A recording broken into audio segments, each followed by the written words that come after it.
And the best way to start is to hit start. And up comes the toolbar. That's what she said. You are now listening to the Unscripted Ohio Podcast, brought to you by Buckeye Grove and in part by JFQ Lending. All your home purchase and refinance needs should be handled by a Buckeye. You'll never pay for your appraisal with these guys. Licensed in 33 states and more on the way. Check them out at jfqlending.com. For the latest news, notes, analysis, and discussion, check us out on buckeyegrove.com and follow us on Twitter at UnscriptedOhio1. Now, broadcasting from Podcast Central, a place that is not his mother's basement. Hey, Ma! Can we get some meatloaf? We promise. Here's your host, Kyle Lamb. Hey, Ma! The meatloaf!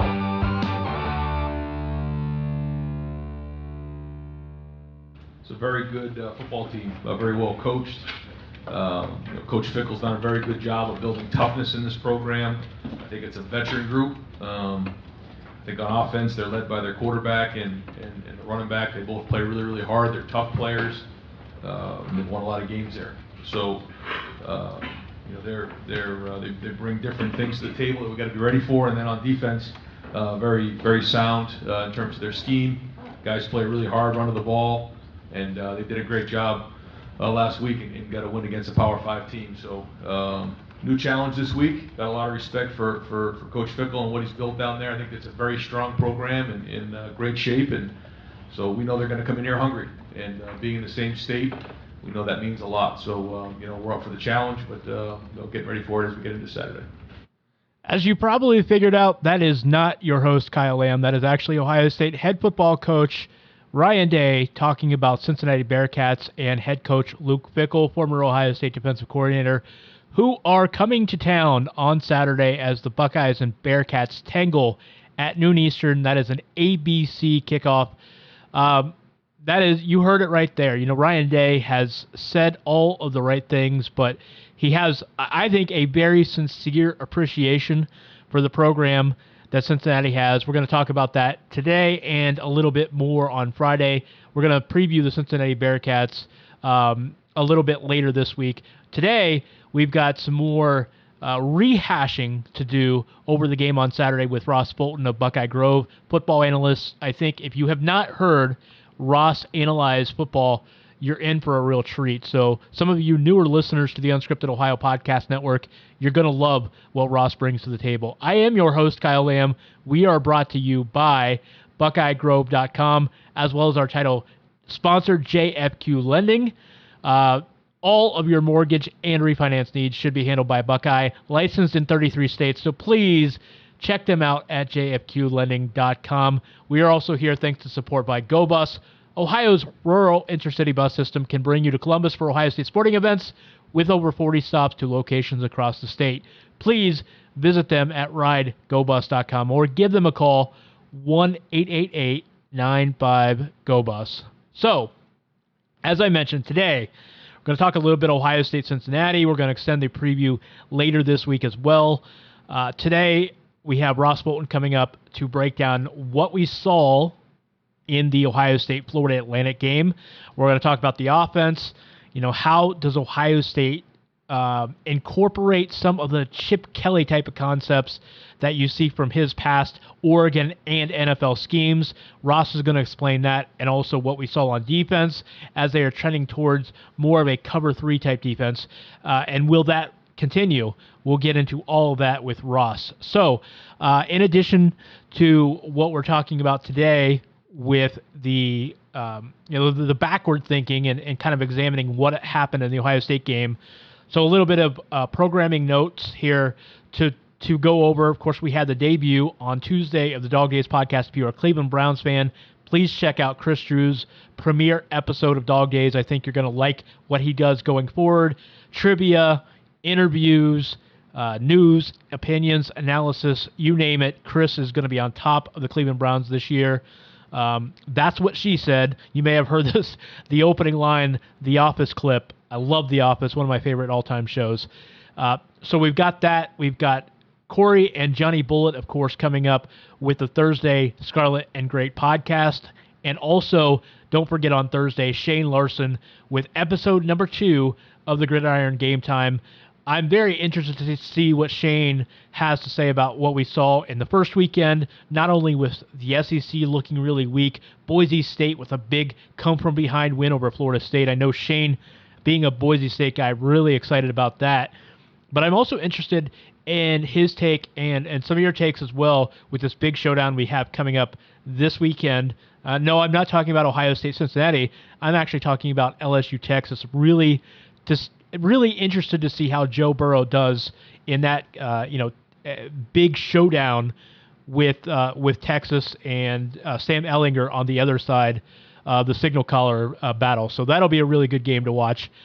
So Ohio State has Cincinnati coming up this weekend, and as I said, we'll preview them a little bit more on Friday as we get into the weekend. But there has been something very consistent that I've heard from Ryan Day and also Larry Johnson mentioning it over the weekend. And this is the highest honor that you could pay Luke Fickell and his staff, is Larry Johnson called Cincinnati a Big Ten program. And they're coming at this from the approach that Cincinnati has a toughness about them, a physicality, a style of play. They're very tedious. They don't make a lot of mistakes. They don't do things that are going to cause themselves to beat themselves. And I think Ohio State, has the athlete advantage on Saturday. We know this. They have the talent advantage on Saturday. But this is going to be a game where Cincinnati is going to play this very close to the vest. They're going to come in. They're going to be conservative. And they're just going to make Ohio State earn every single yard, every single down. And it's going to be important for Ohio State to limit the mistakes and limit the turnovers and the self-inflicted mistakes. Now, we're not sure how much Ohio State went conservative on Saturday. We don't know how much they sought to keep Justin Fields upright and limit his risk and exposure. My stance is that is a big part of why Ohio State slowed down a little bit after they got up 28-0 in the first quarter. But it's hard to say just how much that contributed to what we saw the rest of the game. But if my hunch is correct, either way, regardless of how much they try to limit the exposure and try to keep everything basic, they certainly have a different type of test coming up. Ohio State debuted it started as I think 16.5-point favorite over Cincinnati on Saturday. That doesn't seem like a big difference between the 27 points that they were favored against Florida Atlantic, but those extra 2 touchdowns between Cincinnati and Florida Atlantic are a really big deal because you start to get into the area where a couple of mistakes that can go wrong, whether it's a pick six or a turnover on your own side of the field, those things can add up against a team like Cincinnati, especially one that is talented, and they may not have a lot of big-time players. I'm not sure, at the top level, they necessarily have a lot more playmakers than Florida Atlantic per se, but where you're seeing the difference in a team like Cincinnati and Florida Atlantic is the depth. You're going to see more guys come off the bench on the defensive line, linebacking core, defensive backs. It really adds up when you start looking at the difference between the first team and the second team. And that, for me, I think, is the big difference in programs when you compare what Ohio State dealt with against Florida Atlantic and what they're going to see with Cincinnati on Saturday. But as I said, Larry Johnson paying Cincinnati the highest compliment, calling them a Big Ten program. They don't necessarily have upper echelon Big Ten talent, but they are very deep, they're very tough and physical, and I think this is going to be a great test for Ohio State on Saturday. And even more in the micro is going to be a great test to see where Justin Fields is, because he may or may not have made a few mistakes in the mental aspect and the reads and the precognitive stuff. Just being able to see what's in front of him on the field and kind of anticipating what will happen next with the defense. It's a big part of the quarterback position. He's young, he's inexperienced. How will that translate against a team like Cincinnati that has some of the athletes on defense that can make it a little bit tougher to going for him? and also, maybe confuse him with the reads and, just some of the scheme aspect of football. So I think this is a big test for Ohio State, but I think this is a great litmus test to see where Justin Fields is in his development. So, like I said, we'll get into the Cincinnati preview later this week. We got more stuff on the UC Bearcats, but let's talk some football and kind of go back in time and discuss with Ross what happened on Saturday against Florida Atlantic. Ross Fulton is here with his whiteboard to break down what the Buckeyes and their opponents are doing on the field. Can't see the whiteboard? Close your eyes and imagine really hard. It's time to go inside the X's and O's with Ross. Pain heals. Chicks dig scars. Glory lasts forever. Ross, after it seems like many moons since we have last really gotten into the nitty-gritty of Ohio State football, it's here, and we can finally break down what we saw. How you been over the summer, buddy? Hey, I've been doing great. It's great to be back talking Ohio State football and football more generally. So I'm going to dive right in. One of the things that really stood out that a lot of people have been analyzing and talking about and wondering about from Saturday is, Ohio State gets up 28-0, and, Justin Fields doesn't keep the ball on zone reads after that, at least until late in the fourth quarter, when that may have been a designed keeper in itself. So the question is, in your mind, were they still running zone reads, or was that all, in your opinion, just straight handoffs after that? This is always the $64,000 question, because it's hard to know unless you see the play sheet for sure. My opinion is that they were probably pre-designed calls, and that especially after the fumble, quote unquote, on what was ruled a backward pass on the one that Fields pulled and through the bubble screen, I think that they kept things pretty vanilla with just using pre-designed runs. I'm going to back up for a second. So I do want your opinion, just overall big picture stuff. Well, what was your takeaway from Saturday? And then we'll get back into the small details, both offensively and defensively. But what stood out to you in the performance as a whole? So, I guess the first thing that stood out to me was the scheme. I actually, frankly, expected the offense to look pretty similar to last year, and I thought there was actually some pretty significant differences. I said both on Twitter during the game and in my article this week that in some ways they looked more like what you would see from Chip Kelly's NFL offenses, which of course Ryan Day was coaching under Kelly at the time, than from Urban Meyer's more traditional college spread offense. So, you saw more focus on using the tight ends as mismatches, more use of two tight ends going under center to run what's called duo, which is a very common NFL play that you don't see all that much in the college. So that was the first thing that stood out to me. We did see a really good incorporation of Jeremy Ruckert. He had kind of a breakout game with a couple touchdowns and I think 3 receptions overall. Do you think that was a mismatch thing and an issue of opportunity with Rashad Berry being injured, or do you see the Buckeyes going down that road, using him more in the offense as the season goes along?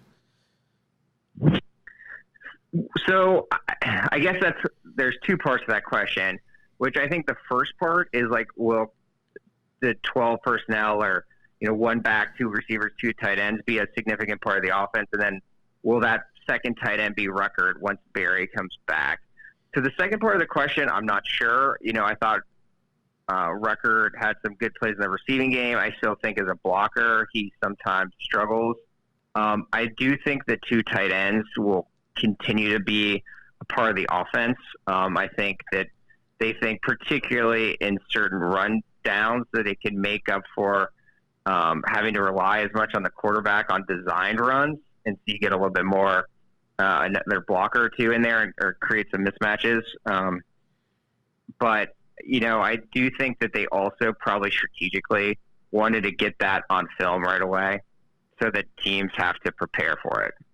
You kind of mentioned the differences between, Chip Kelly and what he runs and Urban Meyer with what he runs. What will what will stand out if that continues, that trend continues with them leaning in that direction? What will be the biggest differences that fans will see as the season goes along? I think it'd be more the same, as I said, using two tight ends, which, Lincoln Riley in Oklahoma has also made quite a bit of use of having essentially a flex tight end to create mismatches while at the same time having a bigger blocker in there. So that's kind of a trend you see overall in college football. But, a little bit more of under center. I think that it's kind of funny how football's cyclical. So you see more what's called a tight front with a nose guard and two defensive tackles to basically take away inside zone, which is like the traditional Urban Meyer base college run play that goes inside. And so you go under center, it makes it a little bit easier to get off tackle or outside. So there's kind of, that reaction. So some of it's just a natural evolution, but I do think you'll continue to see more what I consider like pro style play action passing concepts. As I said, Kelly kind of molded, continuing to want to do reads with kind of going under center more in the NFL, doing bootlegs, play action. So, we saw more of that on Saturday. I'm going to get all my offensive questions out of the way first before we head over to the defensive side of the ball. So I saw you mention this on Saturday. You were one of the first ones to notice this. Ohio State in the second quarter, got in some of the second-team offensive linemen. That seems to have changed the rhythm a little bit. How would you examine and grade the offense in the context of knowing that they really kind of gotten away from the continuity in the second and third quarters with some of the changes to the line and also the play calling? It seems like they really buckled down, the wide open nature of the offense once they got that big lead.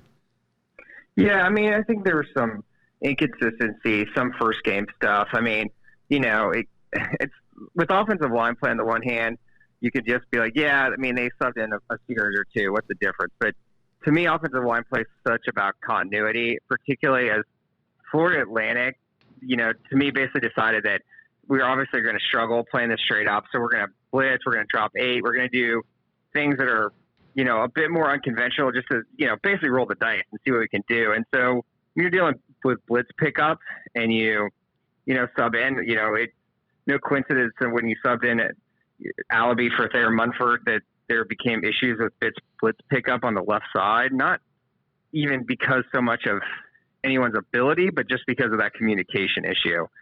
So there's stuff like that. And then, you touched on a big one with running the quarterback, and obviously that's going to be a key component of Justin Fields.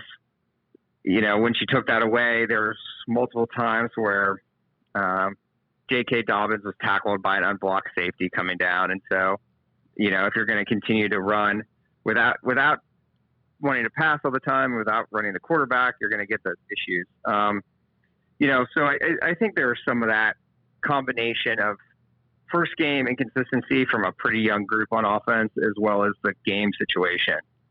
Ross, I thought if there was one criticism I had of Fields, on Saturday, not watching it necessarily as in-depth as analytically as you are, I thought maybe his recognition of those pre-snap reads and not picking up the blitzes himself, not seeing those coming, I thought that was maybe the biggest drawback that he had. Yeah, I think he was also maybe a step late in his reads in the passing game. I thought there were some passes that could have been delivered more on time and in stride of the wide receiver than they were. That said, we all have to keep in mind that he is very inexperienced. So it's gonna be a growing process, and he's even more inexperienced in this offense with this group of players. So last question I had on the offensive side of the ball, J.K. Dobbins, in my opinion, looked a lot quicker, a lot more fresh. I thought he ran the ball, like physically he was drawing hits and looked a little bit more like the guy that we saw as a freshman.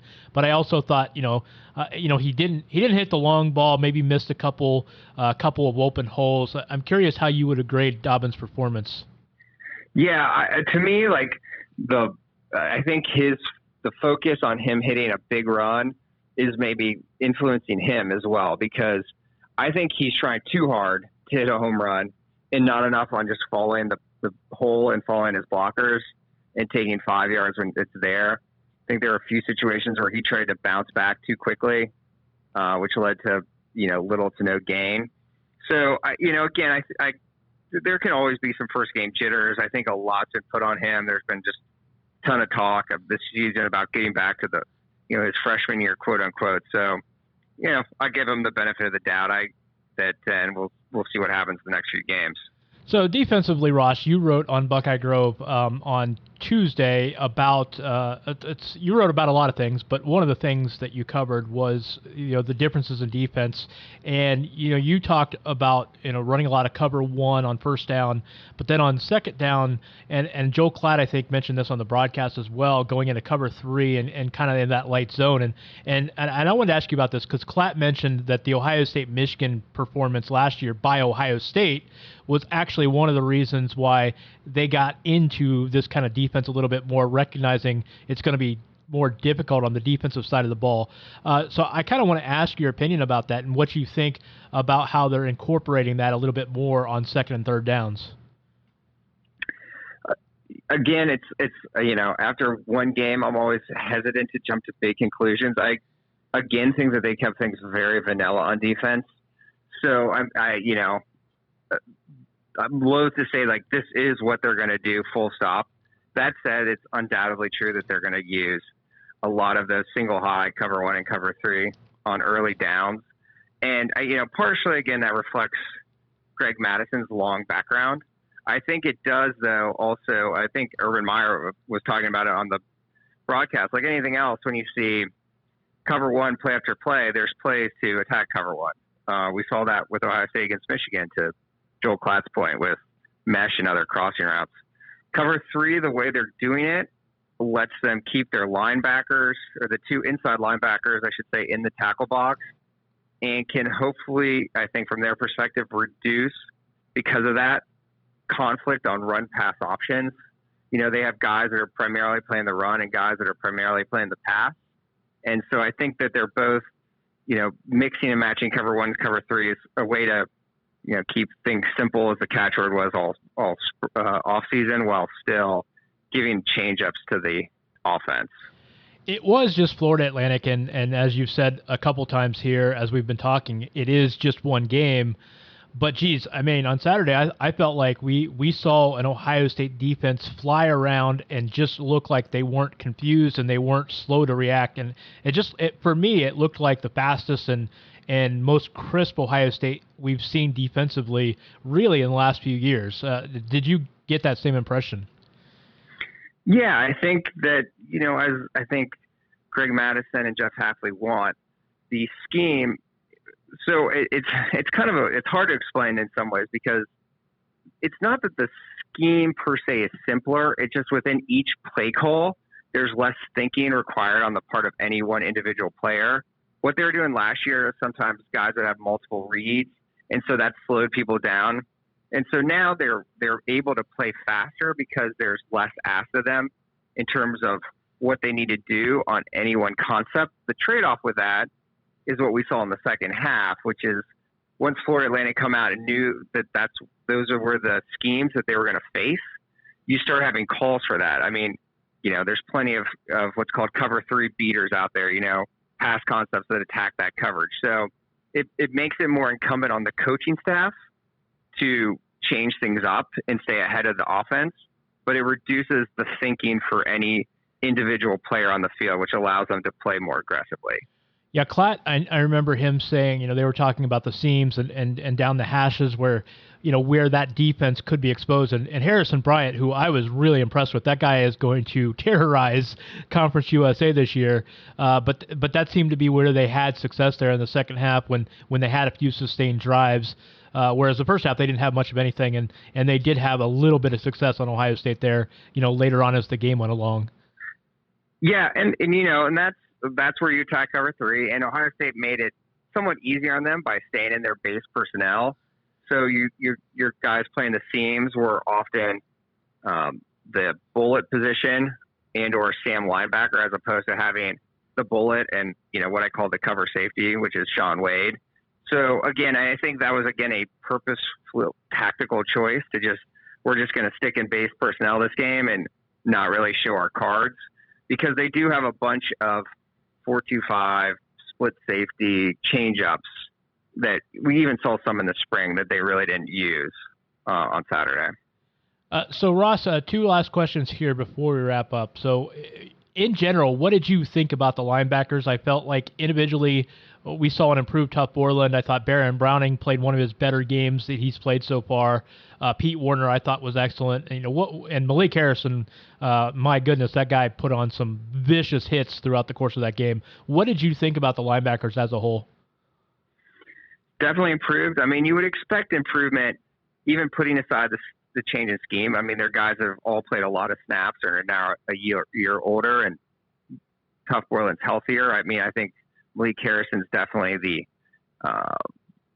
the leader of that group, and the person you can certainly count on. And I again continue to want to see how they respond once teams continue to attack holes in cover 3 in the middle of the field, and or try to isolate the Mike or the Will in cover 1. But I think it's certainly a step in the right direction. So last thing, and then we'll let you go, buddy. So you've made that mention of base defense several times here on several of these questions. So I guess the next question would be, without knowing obviously what their game plan is going to be specific for Cincinnati this weekend, do you think that we'll see a little bit more, more of those different looks and things that they didn't show against Florida Atlantic against a considerably better opponent this weekend in Cincinnati? I do. I mean, I think that, maybe 6 weeks from now, if we don't see it, I finally will accept that they're going to stay in a 4-3 defense the majority of the time. But I continue to believe that in terms of the number of snaps, they will be in a 4-2-5 with both White and Wade on the field far more often than they are in a 4-3. You can catch his work on Twitter at Ross R. Fulton, or better yet, go to BuckeyeGrove.com and read his analysis every week, previewing and recapping what Ohio State did on the field. It's worth the price of admission. Ross, appreciate it as always, and we'll get in touch with you again next week. Thanks, Kyle. Appreciate it. Stretch runtime here at Unscripted Ohio. Kick up your feet as we cross the finish line with the Buckeye Beat, the latest in Ohio State news and notes. Kick the tires and light the fires, Big Daddy. So as we wind it down for the Unscripted Ohio podcast today, Ohio State, Cincinnati kicking off noon ABC this Saturday. Should be a great game from Ohio Stadium. The Bearcats are certainly going to be hungry. Former Ohio State defensive coordinator Luke Fickell, what can you say about him? He has done a great job with that program. He looked like a deer in the headlights. If you think back to the 2011 interim season when he was the interim head coach, kind of the transition between Jim Tressel and what turned out to be Urban Meyer. Just calling a spade, Ohio State looked like a train wreck under Fickell. It's nothing against him. I don't think it is any indictment against his football knowledge, his savvy, his ability to run a program. But I just don't think in that moment in time he was ready for that type of role, that type of position. He just wasn't ready for the responsibility that came with being the head coach of Ohio State football. But time and change surely show. Luke Fickell has turned out to be a great head coach for the University of Cincinnati. He's got the Bearcats being one of the better non-Power 5, the group of 5 teams in the country. He's got Cincinnati rolling. They are a very consistent, tough program. They're going to be a formidable foe for Ohio State. I think Ohio State still gets this done. I think Ohio State still wins by 3 touchdowns or more, but it's not going to be easy going. They're not going to be up 28-0 in the first quarter.